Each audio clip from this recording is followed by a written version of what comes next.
Are you ready to hear great stories from the Bible with a nice dose of lighthearted humor? It's time for The Bible, but Funnier, with your host, Jake Doberens.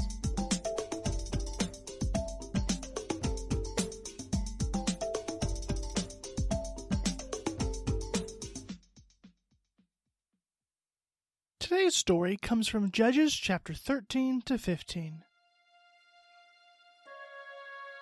Long ago, the people of Israel did great evil, and the Lord gave them into the hands of the Philistines. The land waited for a champion, for someone to rise and save them. Little did they know that champion would be named Samson. And Samson would be an absolute mess.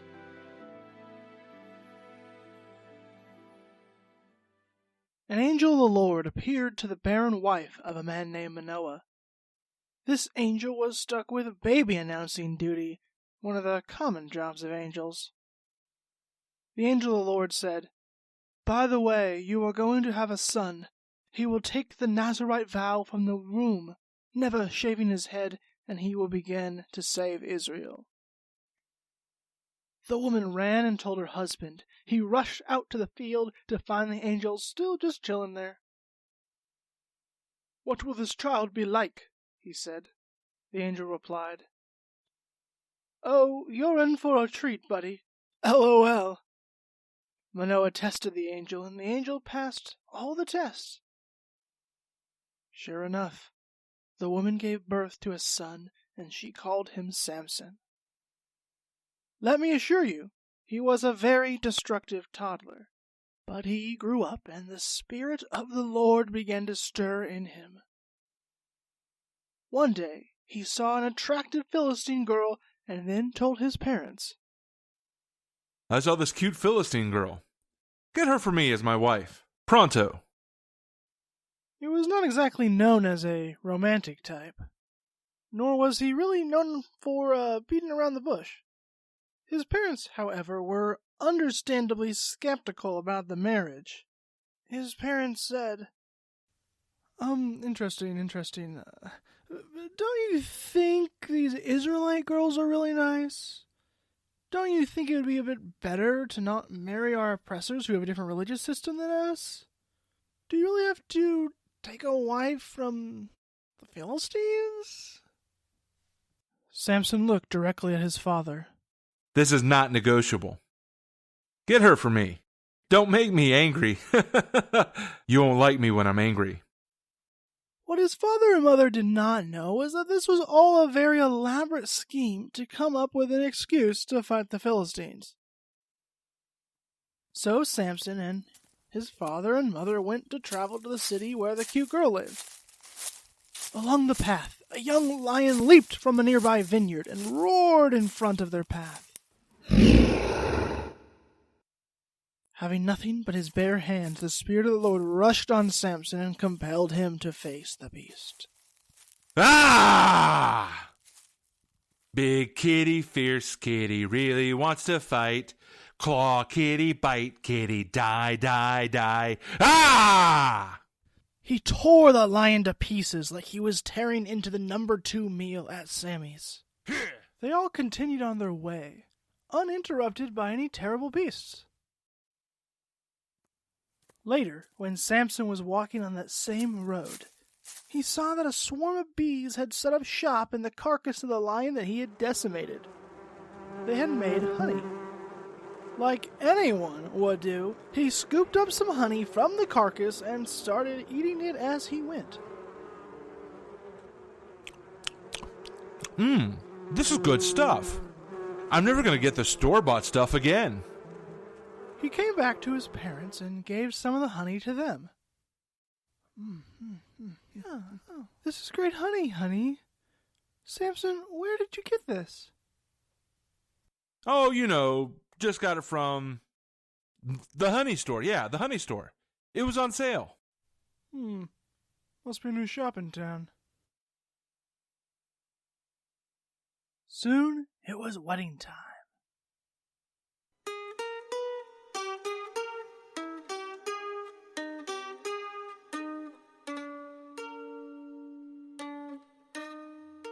At the long wedding feast, he invited a lot of her friends and family, since Samson's homies weren't exactly on board with the whole partying with their oppressors thing.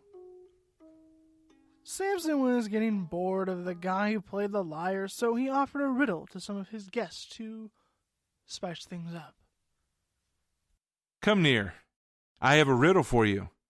If you can tell me the answer within the 7 days of this feast, then I will give you 30 of the finest linen garments, 30 extra pairs of clothes, so you don't have to do laundry for quite some time. However, if you cannot tell me the answer, you owe me 30 linen garments. The Philistines agreed to the terms and asked for the riddle. Here is the riddle. Out of the eater came something to eat. Out of the strong came something sweet. They pondered the riddle, amazed that it rhymed really nicely even when translated into English. After 3 days, they could not figure it out. So on the 4th day, they said to Samson's new wife, "Yo, you are one of us. Tell us the meaning of this riddle, or we will burn your father's house with fire." So she went to Samson and said, "You hate me. You do not love me. You gave my people a riddle, but did not even tell me the answer." She kept crying and begging, but Samson would not budge. Finally, on the last day of the feast, Samson told her the answer, and she passed that info on to her people. When it was time for the feast to end, the men of the city came to Samson and told him, "What is sweeter than honey? What is stronger than a lion?" Answering with a question like they are playing Jeopardy. Ah, you cheaters! Cheaters! You only found out the answer because you forced my wife to give you the answer. In a fit of rage, he went down to the Philistine city of Ashkelon and struck down 30 men of the town and took their garments to those who answered the riddle. Then he went back to his parents' house to pout about it. Meanwhile, his new wife was given to the best man at his wedding. Ouch! But Samson didn't know this. So he came back to his wife one day, but her father wouldn't let him in. Her father said, "Oh, I really thought you hated her, and so since the minister was already there and we spent all the money on the wedding, we just had her marry your best man. She has a younger sister, though, who is way more attractive, so if you want..." Samson wouldn't take the deal. Instead, he rationalized doing great harm to the Philistines. He went out and caught 300 foxes. Apparently they had a lot of foxes running around. And then he tied the tails of every 2 foxes together. Then, to those 2 tied tails, he tied torches to the foxes. Whew, that's a little bit of a tongue twister. This is one of Samson's unappreciated feats, and he got foxes to cooperate long enough for his scheme to work. He set fire to the torches on each of the foxes and sent those foxes out running to the fields and orchards of the Philistines. Everything was burned to the ground.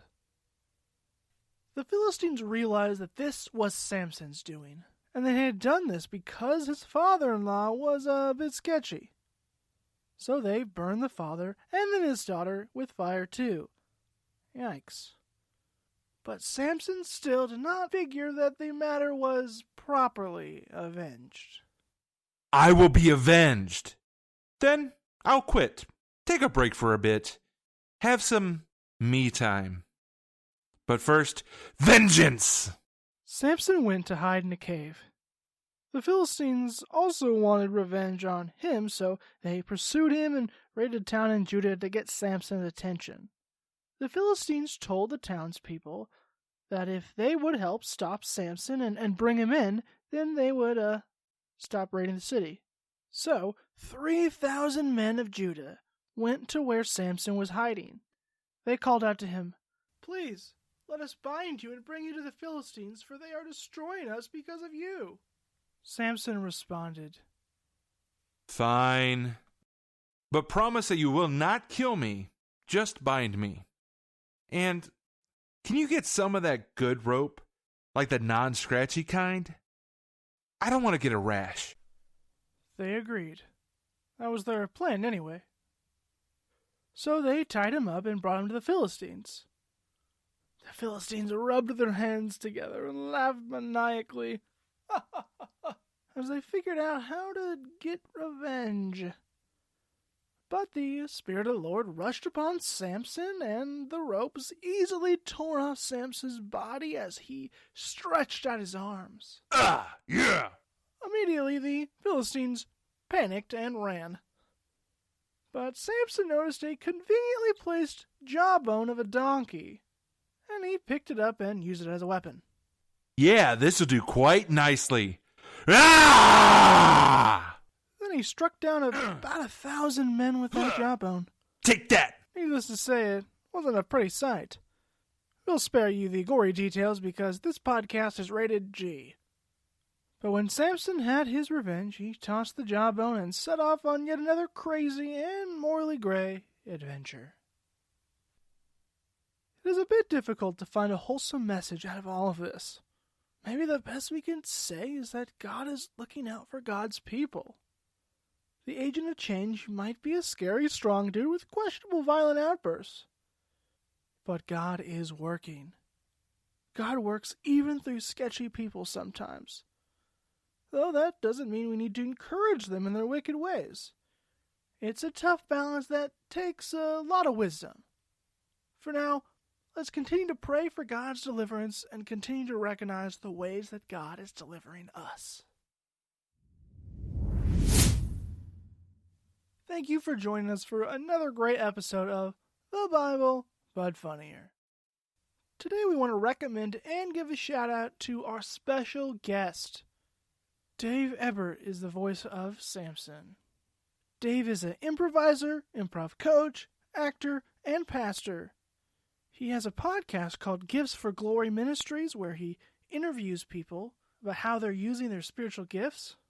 As well, he is a part of a comedy ministry called Well-Versed Comedy. You definitely want to check those out if you want actually funny comedy shows.